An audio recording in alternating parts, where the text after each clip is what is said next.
আমার নবীর চেহারা রাত মাঝে মাঝে দেখি গভীর রাত্রে গাল বেয়ে বেয়ে চোখের পানিগুলো পড়ছে, চেহারাটা যেন মলিন হয়ে যায়, কি যেন ব্যথা, কি যেন দুঃখ। কত সুন্দর চেহারা নবীজির মলিন হতো। ও নবীর সাহাবীরা শোনো, কত সুন্দর আমার নবী। তোমাদের সূর্য পূর্ব আকাশে যখন উদিত হয়, সকালবেলা উদিত সূর্য দেখতে যেমন সুন্দর দেখা যায়, নবীর সাহাবীরা রে, আমার নবী যখন এশারের নামাজ পড়ে পশ্চিম দিক থেকে আমার হুজরায় আসতো, আমি আয়েশা তাকিয়ে দেখতাম, আল্লাহর কসম রে নবীর সাহাবীরা, তোমাদের আকাশের সূর্যের চাইতে রে আমার নবীর সুন্দর বেশি দেখা যায়। এই নবীর সুন্দর চেহারা মলিন হতো নবী উম্মতের মায়ায়। শুধু এই নয়, আম্মা জান আয়েশা সিদ্দিকা রাদিয়াল্লাহু তাআলা আনহা আরো বলতেছেন, নবীর সাহাবীরা রে, শুনেছি ইউসুফ আলাইহিস সালাম সুন্দর ছিল, ইউসুফের প্রেমে জুলাইখা পাগল ছিল, জুলাইখার বান্ধবীরা মস্কারি করত, জুলাইখা রে, একটা মানুষের জন্য এত পাগল হলি, কি সে মানুষটা কি এমন হয়ে পাগল হয়ে গেলে যার জন্য? জুলাইখাটাকে বান্ধবীরা রে, আয় তোরা দলে দলে আয়, আমি কার জন্য পাগল হলাম একটা নজর তোদেরকে দেখাবো। জেলখানায় ইউসুফ আলাইহিস সালাম বন্দী ছিল, জেলখানার গেটের দুই পাশে মিশরের সুন্দরী যুবতী বান্ধবীদেরকে দাঁড় করানো হলো, এক হাতে চাকু দিল আর এক হাতে লেবু দেওয়া হলো। প্রশ্ন করা হলো, ও জুলাইখা, লেবু চাকু কেন আমাদের হাতে দিলা? জুলাইখা বলছে, বান্ধবীরা রে, ইউসুফ আলাইহিস সালামকে সামনে দাঁড় করাবো, তোরা ইউসুফের দিকে তাকাইয়া লেবুটা কাটবি। কিছুক্ষণ পর ইউসুফ আলাইহিস সালামকে গেটে দাঁড় করাইলে মিশরের সুন্দরী যুবতী বান্ধবীরা ডাকে, জুলাইখা রে, এটা কি মানুষ না জান্নাতি ফেরেশতা? জুলাইখা বলেন, রে বান্ধবীরা, ফেরেশতা নয়, এটাই হলো ইউসুফ। এবার তোমরা লেবু কাটো। মিশরের সুন্দরী যুবতীরা ইউসুফ আলাইহিস সালামের সুন্দরের দিকে তাকাইয়া লেবু কাটতেছিল। লেবুতে কেউ চাকু লাগাইতে পারে নাই, কিতাব লেখে কেউ আঙ্গুল কেটে ফেলেছে, কেউ হাত কেটে ফেলেছে, রক্ত ঝরতেছে খবর নাই। ইউসুফ আলাইহিস সালামকে নিয়ে গেলে তাকিয়ে দেখে আঙ্গুল কেটেছে, হাত কেটেছে। জুলাইখা বলেন, কি হলো? ও বান্ধবীরা, হাত কাটলি লেবু কাটলি না কেন? বান্ধবীরা জবাব দেয়, জুলাইখা রে, এত সুন্দর ব্যক্তি দেখে আমরা হাত কেটেছি, আঙ্গুল কেটেছি, আমরা তো কোনো খবর পাই নাই। মা আয়েশা বলেন, রে নবীর সাহাবীরা, মিশরের সুন্দরী যুবতীরা রে, ইউসুফ নবীর সুন্দর দেখে হাত কেটেছে, আঙ্গুল কেটেছে, তারা যদি আমার নবীর সুন্দর দেখতো রে, শুধু হাত আর আঙ্গুল নয়, আল্লাহর কসম তারা কলিজা কেটে ফালাইতো, খবর পাইতো না। সেই নবীর সুন্দর চেহারা মলিন হতো নবী উম্মতের ব্যথায়, উম্মতের মায়ায়। মা আয়েশা সিদ্দিকা বলেন, এই নবীর উম্মত কেন মাপ পাবে না? গভীর রাত্রে আমার নবী বিনাইয়া বিনাইয়া কান্দে। পাশে বসে প্রশ্ন করেছিলাম, ইয়া রাসূলুল্লাহ, এইভাবে গভীর রাত্রে চোখের পানিতে গাল মুবারক বেসে গেছে, দাড়ি মুবারক ভিজে গেছে, জামা ভিজতেছে, কোন ব্যথায় কান্দেন, কোন দুঃখে কান্দেন? আমার নবী কোনো জবাব দেন না, শুধু কান্দে। প্রশ্ন করলেন মা আয়েশা নিজেই, হুজুর বুঝেছি কেন কান্দেন গো, জীবনে কোনদিন বাবা বাবা বলে ডাকতে পারেন নাই, জীবনে কোনদিন বাবার মুখ দেখেন নাই, জীবনে কোনদিন বাবার আদর পান নাই, বাবার কোলে উঠেন নাই। যেই বয়সে মক্কার ছেলেরা বাবা বাবা বলে ডাকতো, বাবার কোলে উঠতো, আপনি সেদিন শুধু দুই চোখে এতিম হইয়া তাকিয়ে থাকতেন, এর চেয়ে বেশি কিছু সুযোগ তো আপনি পান নাই। হয়তো সেই বাবার ব্যথা মনে হয়েছে, সেই জন্য চোখের পানি ছেড়ে কাঁদতেছেন।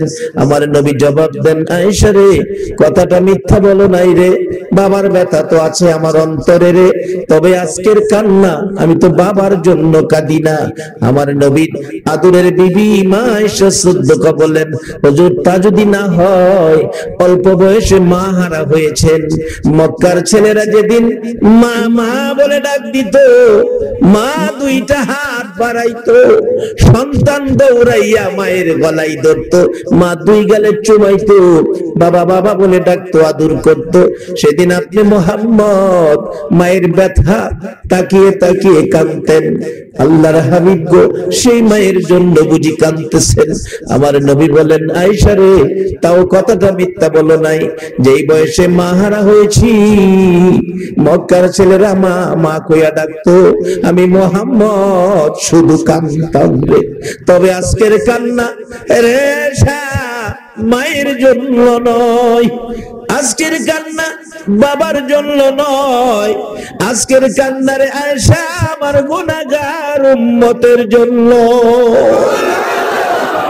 আরে দয়ালু নবী প্রেমের ছবি আর আনবে না জগতে, আমার দয়ালু নবী প্রেমের ছবি আর আনবে না।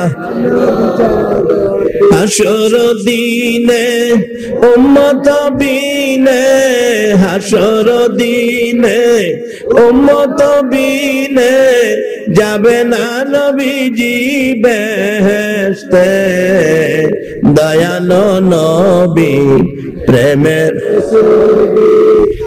আর আসবে না জগতে, আমার দয়ালু নবী প্রেমের ছবি আর আসবে না।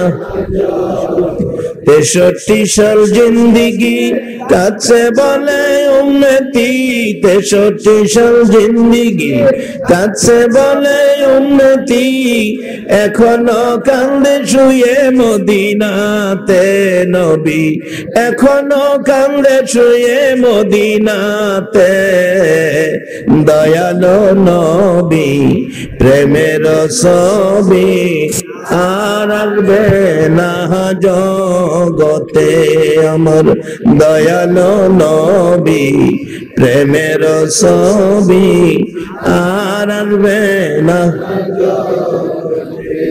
যে নবী মায়ের ব্যথা ভুলে গিয়ে, বাবার ব্যথা ভুলে গিয়ে আপনার আমার ব্যথায় কান্দে, সেই নবী রেখে যাওয়া দুইটা আমানত আমাদের হেফাজত করা দরকার আছে কিনা?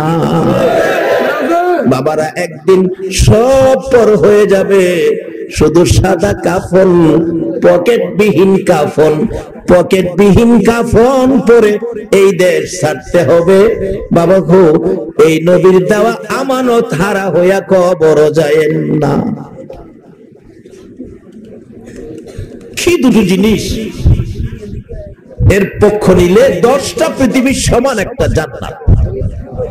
সে দুটো জিনিসের নাম, একটা হলো কোরআন, আরেকটা হলো নবীর হাদিস অর্থাৎ নবীর সুন্নাহ। এর পক্ষে থাকতে আপনারা রাজি আছেন? আবার এই দেশে যে যত কিছুই রুজি রোজগার করেন, আয়োজন কষ্ট, অনেকে আছে বলে হুজুর রাত্র 12:30 পর্যন্ত ব্যস্ত থাকতে হয়।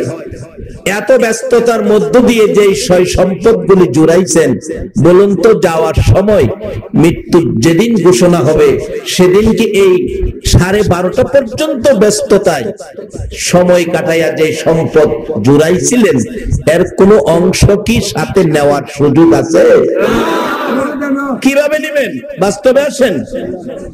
আমি হুজুর মানুষ, তারপরেও আমার পকেট আছে, আর পকেট তো রাখতেই হয়।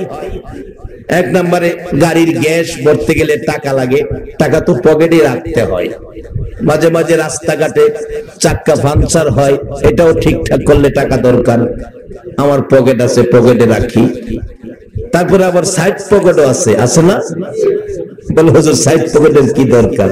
আরে বাবা, অনেক মাহফিল আছে মুসাফার সময় দেখছি হাদিয়াও দেয়, এগুলি তো থুই তুইব। আরে খালি আমরারই দোষ না, পকেট আপনাদের শার্টের মধ্যে আছে না? যারা প্যান্ট কিনবেন প্যান্টের মধ্যে পকেট আছে না? প্যান্টের পকেট কিন্তু হুজুরের পাঞ্জাবির তো অনেক বেশি, দুই সাইডে দুইটা, সামনে একটা, পিছনে দেখছি আরেকটা, বোতাম লাগাইয়া দিছে যাতে টাকা পয়সা কেউ না নিতে পারে।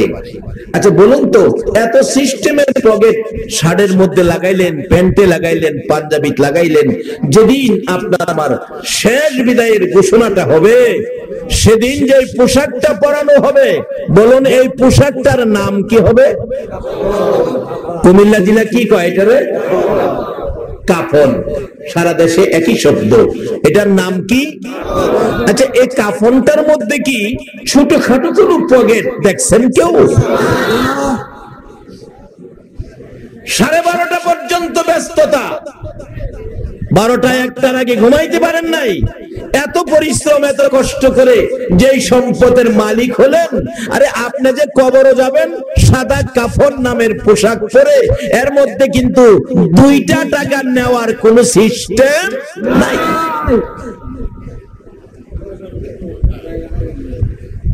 তাহলে রাসূল যেটা দিয়া গেছে এটাই আমাদের মূল। তারপরে রাসূল দিয়ে ইচ্ছে করলে চলে যেতে পারতেন, রাসূল যান নাই তো। বিদায় যেদিন হবেন, প্রস্তাব আসছিল জিবরাইলের মাধ্যমে, জিবরাইল আমার বন্ধুর কাছে প্রস্তাব নিয়ে যাও। বন্ধু এই জমিনে বহু কষ্ট করেছে, বন্ধুর দেহ মোবারক আমার আরশের ডাইন পাশে দাফন করব, রাসূল তো রাজি না। সিদরাতুল মুনতাহায় দাফন করব, রাসূল রাজি না। জান্নাতুল ফিরদাউসে রাখবো, আমার রাসূল রাজি না।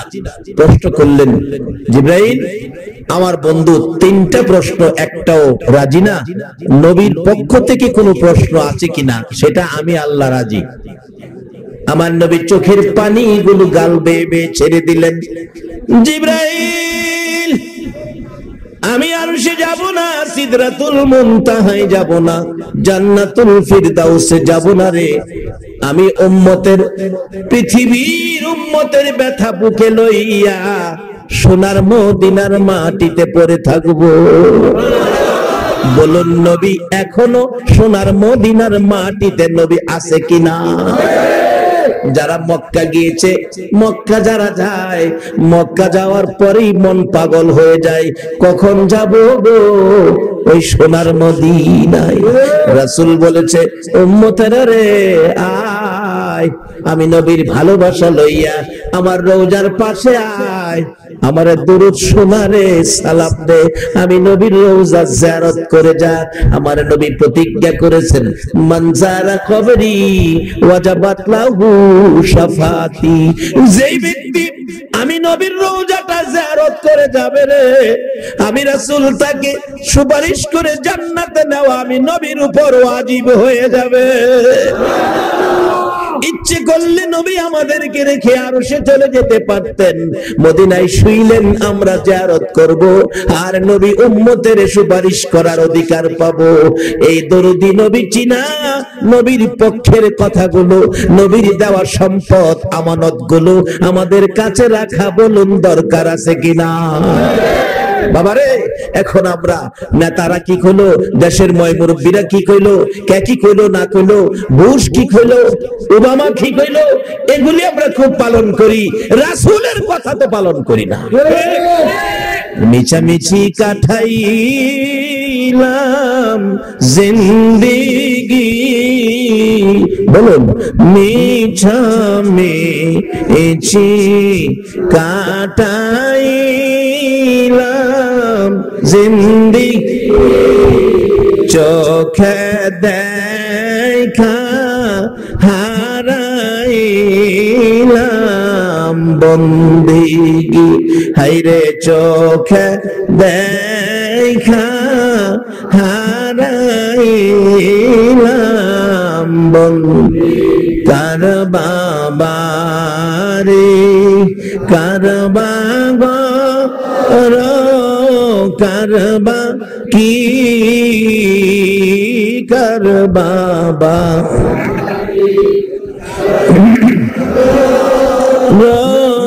কারবাকি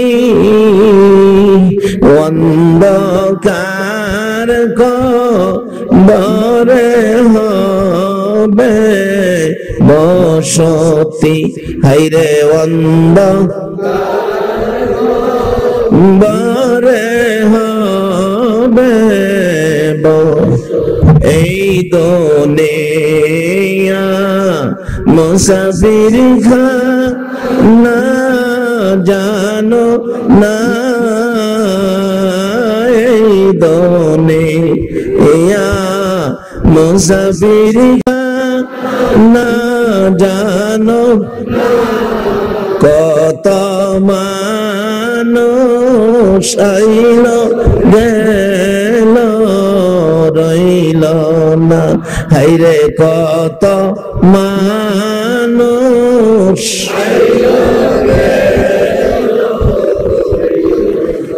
বাবারে এক সময়কার মুরব্বীরা এই দুনিয়াটা সংসারদারি জুড়ায়াও ঘর বাড়ি ফার্নিচার সরঞ্জাম আদি কত কিছু, যেদিন রাত্রে মনে হয়েছে আরে একদিন তো আমার এই জিনিসপত্রগুলো থাকবে, আমি তো থাকবো না, এদিনই সেই কান্দা কান্ত দুনিয়াটারে মুসাফির খানা বানায়া। আসলে আমরা যে দেশে আছি এই দেশটা কিন্তু মুসাফির খানায়, এটা আমাদের স্বদেশ নয়, এটা আমাদের বিদেশ। এটা কি আমাদের? আজকে আমাদের দেশের মানুষ অনেক বিদেশ আছে না? আচ্ছা, দেশ ছাইরা বিদেশ গেছে রোজগার বেশি করার জন্য না কম করার জন্য? বলে আমাদেরও তো এটা বিদেশ, এখানে রোজগার বেশি করতে হবে। আর এই দেশের রোজগার কত বেশি হয় বাস্তবে আসুন। মালিক ইবনে দিনারের জীবনী থেকে বলছি। মালিক ইবনে দিনার তার জীবনীর মধ্যে আলোচনাটা আসছে তার সময়কার একটা ঘটনা। দুইজন আগুন পূজারী, একই মায়ের সন্তান, একজনের বয়স 60 বছর আগুনের পূজা করে, আরেকজনের বয়স 30। হঠাৎ একদিন দুই ভাই মিলে বলতেছে, ভাই আমরা যে আগুনের পূজা করি, আগুনে কি আমরা খাতির করবো? তো কথাই কইছস, দুই ভাই মিলে আগুনে ডুহি দেহি আগুনে কি করে। আচ্ছা, আপনাদের পরামর্শ কি? আগুনে যতই পূজা করুক আগুনে কি খাতির করব?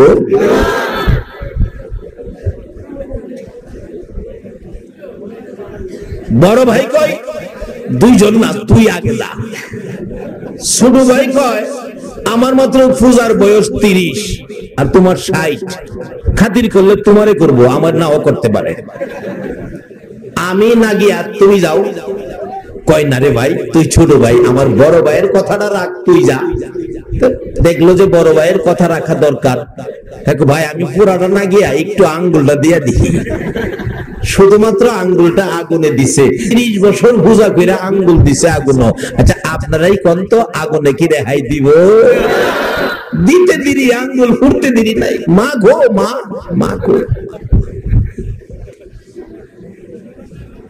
ব্যথা বেদনা কষ্ট দুঃখের মধ্যে কিন্তু মার কথাটাই মুখ দিয়ে আসে, ঠিক নেও ঠিক নেই। পেট ব্যথা অস্থির, পেট চিপতাছে আর কি কইতাছে? মিথ্যা কথা কইতে আমরা পাগল, সত্য কথাটা কইতে রাজি না। ব্যথায় অস্থির, পেটও চাপতেছে আর কি বলতেছে? মা গো মা। তবে মা কইয়া ডাক দিল কিন্তু কি একটু শান্তি লাগে, অটোমেটিক মুখ দা মার কথাটা বাইরো।